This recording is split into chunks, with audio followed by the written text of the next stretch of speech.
আজ ভোর 5টার সময় আমরা যখন বাস ধরতে এসেছি, আর এখানেই আমাদের বাস স্ট্যান্ড, এটা আমাদের একদম দৌড়েতেই। তোমাদের আগেই বলেছি পুজো একদম আমাদের দৌড়ের কাছেই হয়।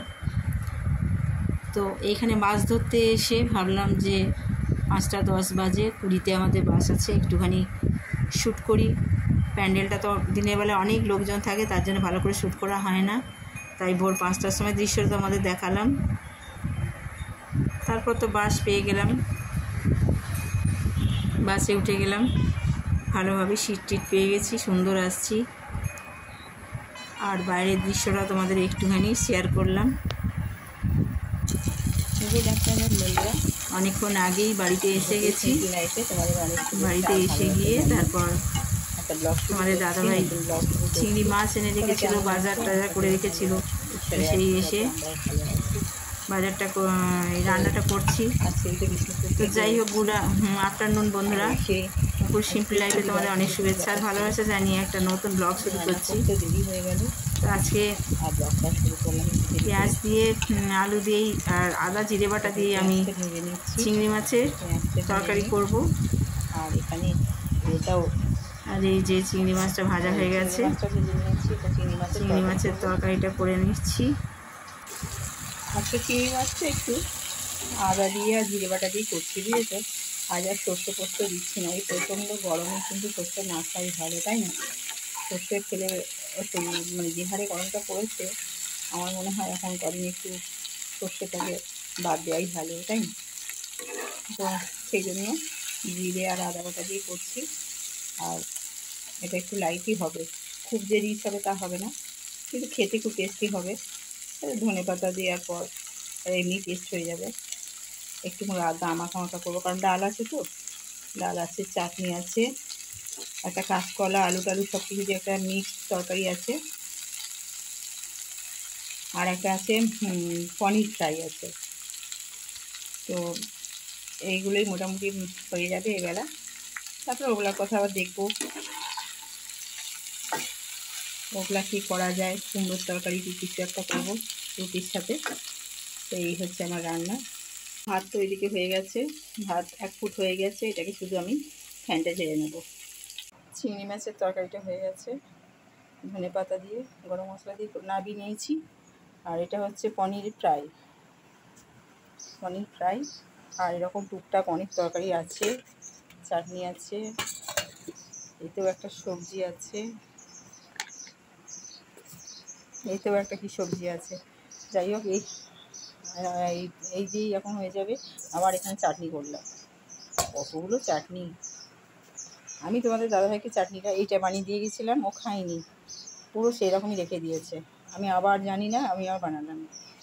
চিন্তা করো, ফ্রিজ খুলবে না, দেখবে না। গুড আফটারনুন বন্ধুরা, আমি আবার খাওয়া দাওয়া করে সব কিছু কাজকর্ম সেরে আবার তোমাদের কাছে আসলাম। তোমাদের দেখালাম যে চিংড়ি মাছের তরকারি করেছি। চিংড়ি মাছটা অবশ্যই আমি আদা জিরে দিয়ে করেছি, সর্ষে পোস্ত একদমই করিনি, কারণ প্রচণ্ড গরম পড়েছে। এই গরমটা যে কোথায় গিয়ে ঠেকবে বুঝতে পারছি না, এতটাই গরম। বিষ্ণুপুরে গেছিলাম, বিষ্ণুপুরে তো দেখে এলাম 43, আজকে এখানেই 40, আজকে দেখলাম 40। তো 40টা কম কথা নয়। আর ওপর থেকে প্রচণ্ড হিট নামছে, আর জানলা দিয়ে লু আসছে, অবস্থা খুব খারাপ।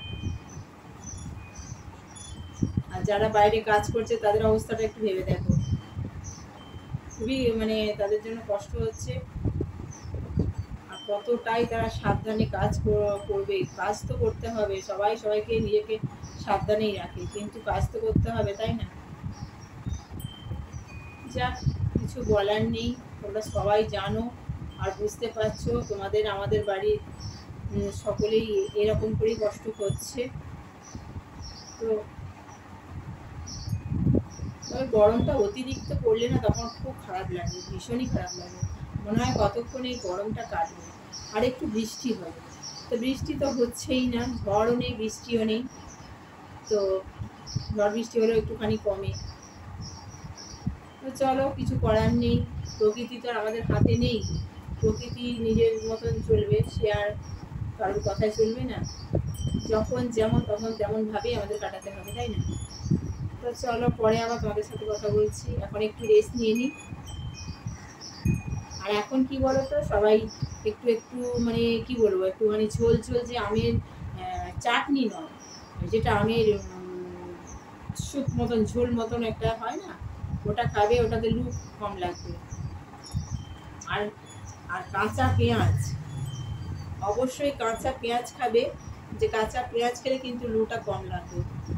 আর যদি ভাতের মধ্যে জল দিয়ে রাখতে পারো, ঠান্ডা ভাত, যাদের বাইরে বেরোতে হবে বা যাদের লু লাগার চান্স আছে, লু যখন তখন মানে যার যে কেউ লাগতে পারে, সবাইকারই লাগতে পারে, কিন্তু তারপরে বলছি যে এই সাবধানতাগুলো নিশ্চয়ই আমাদের বজায় রাখতে হবে। কাঁচা পেঁয়াজে কিন্তু লু লাগে না, জানো তো, কাঁচা পেঁয়াজ খেলে। তো ওটা তোমরা খেয়েও, যেটা করলে শরীর সুস্থ থাকবে, ভালো থাকবে, সেটাই করো। ঠিক আছে, জলের পরিমাণ তো অবশ্যই একটু বেশি করে খাবে। এই ভীষণ এখন খারাপ অবস্থা, এই সময়টা এখন আমাদের এইভাবেই কাটাতে হবে, তাই না? তো চলো পরে আবার তোমাদের সঙ্গে কথা বলছি। মামন সাজা হলো?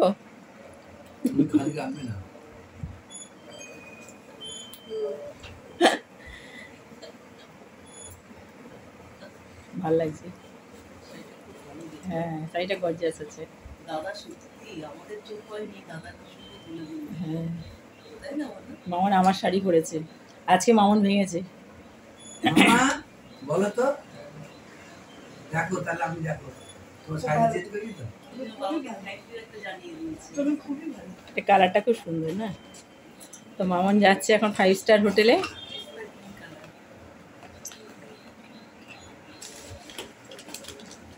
না না, মামন যাচ্ছে মামনের কাজে।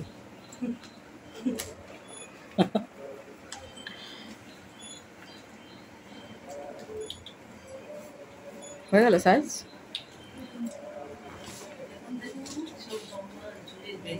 হ্যাঁ, লম্বা ঝুলের ব্যাগগুলো নেয়। আমার স্লিং ব্যাগ ছাড়া আমি নিতে পারি না, আমি অন্য ব্যাগ নিতেই পারি না।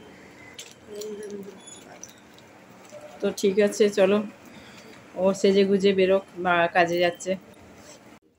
কি হয়েছে? কদিন ছিলাম না, না দেখছি, দেখেছো? আচ্ছা আচ্ছা, হয়েছে হয়েছে হয়েছে হয়েছে হয়েছে, ঠিক আছে ঠিক আছে ঠিক আছে ঠিক আছে ঠিক আছে ঠিক আছে, শুনছে, ঠিক আছে। কদিন দেখতে পাইনি তো, 2 দিন ছিলাম না, ওরা ভীষণ বোঝে। চল চল চল, ঠিক আছে।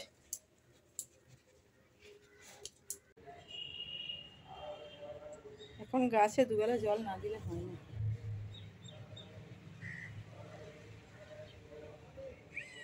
সকালে জল দিয়েছি, আবার বিকেলেও জল দিয়েছে, একদম গাছগুলো শুকিয়ে যাচ্ছে। এখন ছাদটা ঠান্ডা ঠান্ডা ভাব আছে, বাবা ঘরে যেন টেকা যাচ্ছে না একেবারে।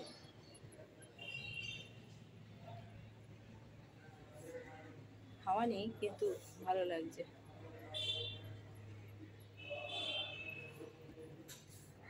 সূর্য ডুবু ডুবু, সন্ধে দিতে যাওয়ার আগে তোমাদের সাথে একটুখানি ছাদে এলাম। ছাদে এসে একটু কথা টথা বলি, একটু ছাদটা দাঁড়াতেও ইচ্ছে করে, জানো তো।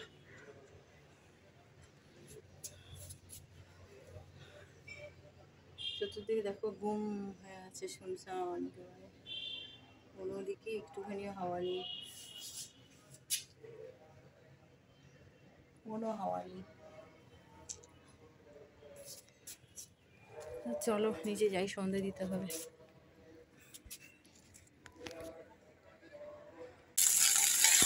আজকে রাত্রে হবে এই ভেন্ডি, এটা একটুখানি মাখা মাখা হবে। এই ভেন্ডিটা মাখা মাখা ভাজা ভাজা মতন হবে, তারপরে এইটা দিয়ে রুটি করব। এটা নুন হলুদ আর একটু মিষ্টি দিয়ে আর লঙ্কা, কাঁচা লঙ্কা দিয়ে চাপা দিয়ে দেবো। আর এই যে আটাও মাখা হয়ে গেছে, অতএব রান্না শেষের দিকে। চলো আসলে রাত্রে কুমড়োর তরকারি করব না ভেন্ডি করব এই নিয়ে একটুখানি ভাবছিলাম। তারপরে দেখলাম না, ভেন্ডিটাই করে ফেলি। তোমাদের দাদাভাই রুটি দিয়ে ভেন্ডি এটা খেতে খুব ভালোবাসে, আর সাথে তো মিষ্টি আছেই। এখন রুটি তরকারি করে নিয়ে তারপর রান্নাঘর থেকে বেরিয়ে আগে স্নান করতে হবে ভালো করে। এগুলো না খুব জ্বালা জ্বালা করছে, মানে ঘাম বসে গিয়ে। তো সেই জন্য মনে হচ্ছে কতক্ষণে রাত্রির হবে আর একটু এসি চালিয়ে বসা হবে। সেই জন্য বসতে হবে, কারণ কুলারেও কিছু হচ্ছে না, ফ্যানেও কিছু হচ্ছে না। প্রচণ্ড গরম, তাপ মানে বীভৎস তাপ। সেই জন্য মনে হচ্ছে যে স্নান টান করে এসে এইখানে রান্নাঘরে কাজটা মিটিয়ে নিলে না সুবিধে হবে।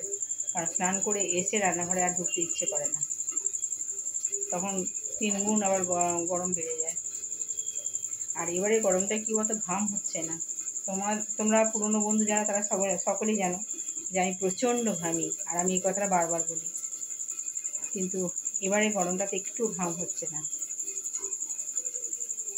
পুরো শুকনো, একদম ড্রাই। জিনিসটা একদমই ভালো নয়, হাওয়া দিচ্ছে না, পুরো গুমোট করে রেখে দিয়েছে। তো যাই হোক, চলো আমি রান্নাটা সেরে নিই। রান্নাটা সেরে নিয়ে ততক্ষণ তোমাদের সাথে ব্লগটা শেষ করে দিই। তোমরা সুস্থ থেকো, ভালো থেকো, আর সাবধানে থেকো বন্ধুরা। আর যে সমস্ত পুরনো বন্ধুরা আমার সাথে আছো তাদের অসংখ্য ধন্যবাদ। যারা নতুন তারা আমার পরিবারে চলে এসো আর সাপোর্ট করো অবশ্যই। তোমাদের সাপোর্ট ছাড়া আমরা একদমই এগোতে পারবো না গো।